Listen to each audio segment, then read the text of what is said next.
E agora, você acompanha pela Rádio Rio de Janeiro o programa Estudo das Obras de André Luiz. Vamos refletir sobre o livro Nosso Lar. Produção e apresentação, Tereza Cristina e Marco Antônio.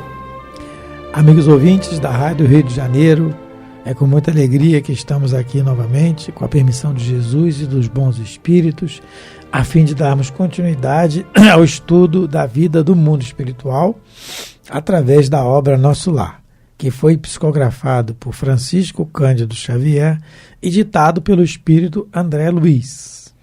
Olá, caros ouvintes da Rádio Rio de Janeiro.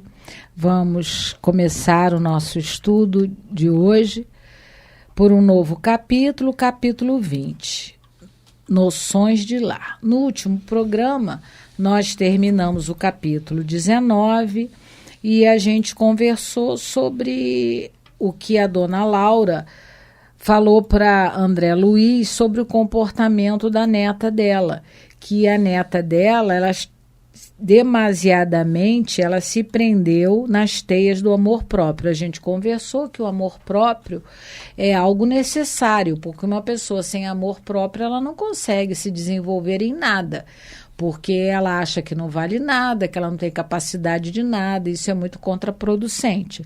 Mas o problema é quando a gente também acha que a gente é melhor em tudo, em todas as situações. E aí ela coloca também que a neta poderia ter sido abrigada em qualquer lugar da colônia, em outro hospital da colônia, mas o instrutor, né, o assistente colseiro, que a gente não sabe quem é, só tem o nome dele, ele preferiu colocar a neta sob os cuidados da avó, dona Laura, e ela gostou muito dessa situação.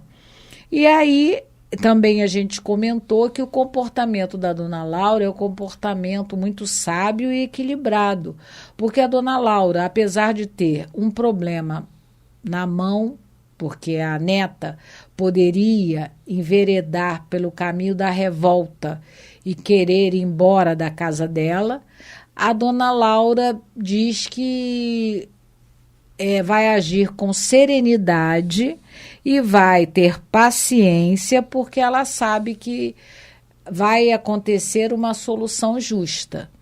A gente comentou também sobre isso, que o livre-arbítrio da neta é imperioso, como de todos nós. Nós podemos decidir plantar o que quisermos, mas sabendo que a colheita também ela é obrigatória. E aí, no final do programa passado, eu adiantei que nós iríamos entrar num capítulo muito importante, que nós iríamos conversar sobre lar. E aí eu cantei uma musiquinha. Não cantou, não, você só falou. Eu não cantei, não. E como o Marco, né, já debochou de mim antes de eu cantar, agora eu vou cantar, que agora ele vai debochar com razão. É uma musiquinha. É bom que aqui na rádio vai ficar os bons espíritos para escutarem, né? Que os outros vão embora mesmo. Isso, não vão ter paciência, né? Não vão ter paciência. Então, é uma musiquinha que a gente canta lá na evangelização com as crianças lá no centro, que para mostrar para elas que tem uma diferença entre casa e lar. E a musiquinha é assim. E a gente faz o gesto com as crianças. Aqui não dá para vocês verem o gesto, mas essa musiquinha ela é acompanhada de gestos. 4 paredes e um telhado. A casa já está pronta, abro a porta e posso entrar. Aí existe amor, carinho e compreensão, é um lar, doce lar, aí está meu coração, é um lar, doce lar, aí está meu coração. Então essa musiquinha mostra que o lar é um lugar onde existe respeito, carinho, afeto, compreensão. Para ser um lar é necessário que os sentimentos bons sejam cultivados, porque senão é só uma casa, é só uma construção material. E os espíritos dizem que é melhor é a melhor escola de preparação das almas reencarnadas na Terra. É a primeira escola, é o lar. Eles falam que é a melhor É escola. a melhor e a primeira, não é? Olha, é o lar. É do livro, deixa eu ver aqui, é do Consolador. O Emmanuel responde a essa pergunta. Peraí, deixa eu apertar aqui que ele responde assim. A pergunta número 110 do Consolador. Qual a melhor escola de preparação das almas reencarnadas na Terra? Resposta. A melhor escola ainda é o lar, onde a criatura deve receber as bases do sentimento e do caráter. Os estabelecimentos de ensino, propriamente do mundo, podem instruir, mas só o Instituto da Família pode educar. É por essa razão que a universidade poderá fazer o cidadão, mas somente o lar pode edificar o homem. Na sua grandiosa tarefa de cristianização, essa é a profunda finalidade do espiritismo evangélico, no sentido de iluminar a consciência da criatura, a fim de que o lar se refaça para que um novo ciclo de progresso espiritual se traduza entre os homens em lares cristãos para a nova era da humanidade. Isso é muito bonito que ele fala, que a universidade pode fazer o cidadão, mas só o lar edifica o homem. E infelizmente algumas famílias estão querendo delegar o dever da família para a escola e acha que a escola tem a obrigação de dar esses valores éticos e morais para a criança, mas esse papel pertence à família, pertence ao lar. Lógico que os professores também vão colaborar, mas é uma colaboração. No caso, é uma, como se diz assim, é uma agregação, né? Ao que é feito em casa, mas infelizmente a gente está vendo o comportamento de algumas famílias quererem cobrar das escolas o que elas deveriam fazer em casa, né? Isso é apenas um comentário e que Deus nos ajude para que a gente possa cumprir o que o Emmanuel coloca no Consolador a respeito dos nossos deveres dentro da família, dentro do lar, na educação dos filhos. Nós vamos começar um capítulo novo, Noções de Lar, mas a informação sobre lar no plano espiritual também tem muito bem relatado também no livro Voltei, que é também ditado pelo espírito Irmão Jacó, né, psicografado por Francisco Cândido Xavier. É o capítulo 10 desse livro, Nova Moradia Espiritual, em que ele fala na intimidade do lar. Está muito bem relatado ali. Muito bem explicado também. Comportamento, legal, né? Ele fala da organização doméstica na esfera mais... que é a organização doméstica na esfera elevada, mais próxima do homem, é muito rica de encanto. Aí ele fala muito legal. Então vamos começar. Noções de lar. Desejando colher valores educativos que fluíam naturalmente da palestra da senhora Laura, perguntei curioso.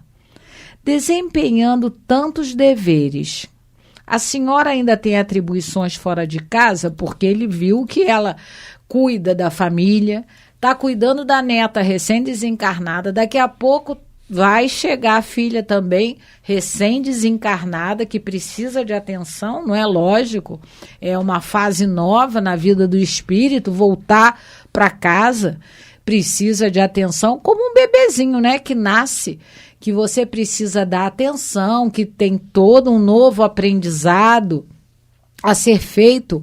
E aí ele pergunta para a dona Laura, mas com tantos deveres que a senhora tem, a senhora ainda tem trabalho fora de casa? Tem atribuições, tarefas fora de casa? Aí ela responde, sim, vivemos numa cidade de transição.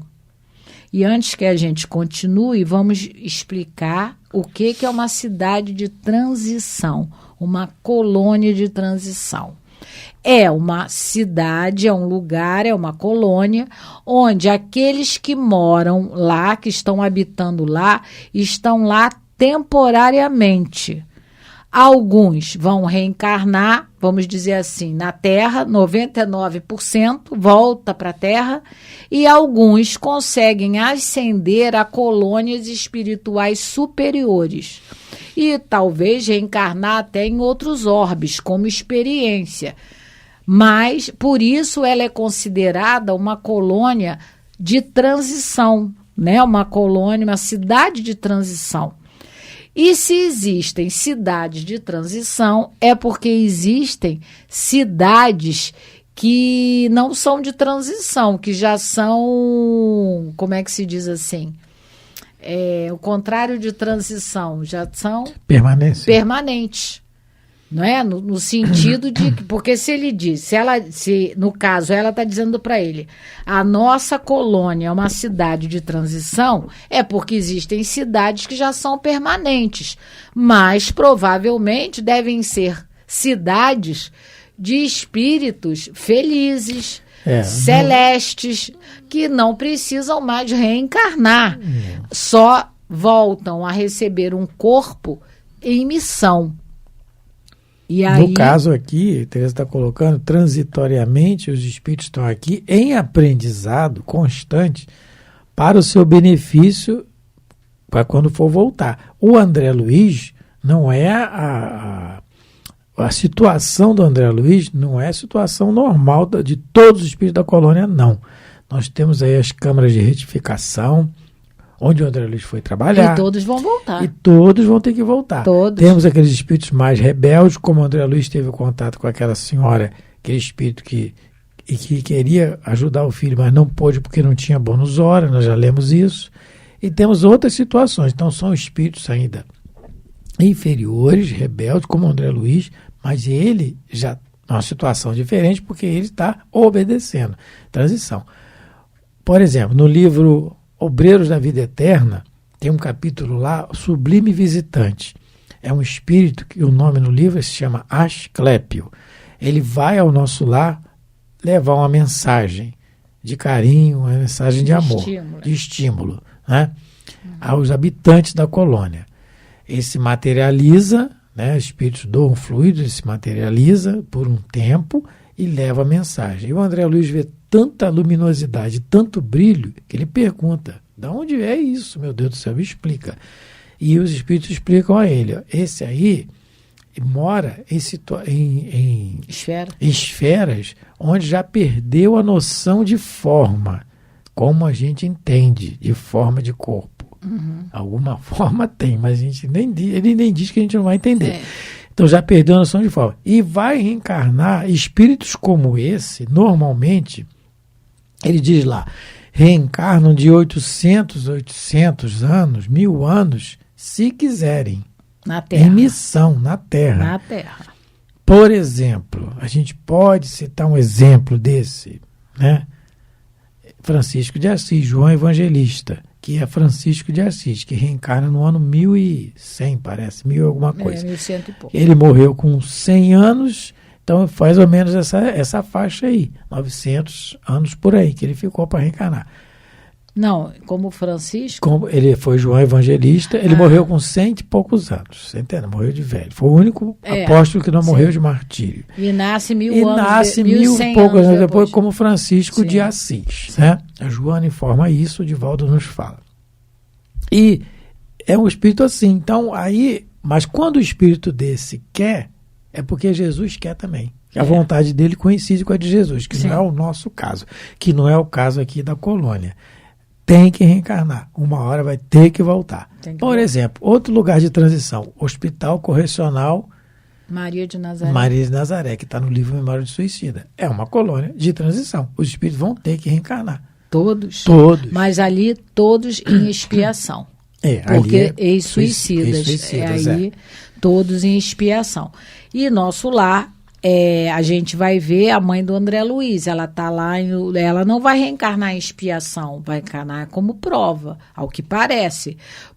pelo comportamento dela, o que parece, ela não tem mais muitas expiações, lógico, ainda está ligada à terra, mas ela já vem mais em prova, porque ela vai ter que aturar novamente aquele marido, ainda vai ter que aturar as amantes, e é uma prova que não é fácil não, né? Mas ela escolheu, ela pediu, a gente vai, né? A gente depois vai ver mais um pouco sobre isso, porque ela pede para isso, é prova. Então, por que a gente parou? Para a gente ver que nosso lar não é uma cidade definitiva, né? É permanente. Quem está lá não fica lá e só volta em missão, não.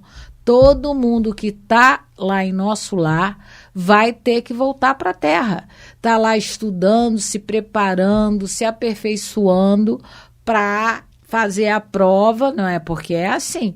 A gente, no mundo espiritual, a gente aprende muito, se quiser, se esforça bastante em experiências, mas a gente tem que voltar para provar se realmente aprendeu aquilo que estudou. Então, aí ela está dizendo que ela tem deveres fora de casa, porque ela vive numa cidade de transição, não é? E aí ela continua. No entanto, as finalidades da colônia residem no trabalho e no aprendizado. Então, qual é o propósito da colônia Nosso Lar? Nos mostrar a importância de se conhecer as coisas e se trabalhar. Porque a gente já viu na lei de trabalho, que é uma lei de Deus, que tudo no universo trabalha. Deus trabalha todos os dias até hoje sem parar. E todos nós precisamos aprender a cumprir a lei de trabalho, entendendo que trabalho não é aquele remunerado só. Trabalho é qualquer ocupação útil. Então, precisamos aprender a exercer as tarefas que nos cabem.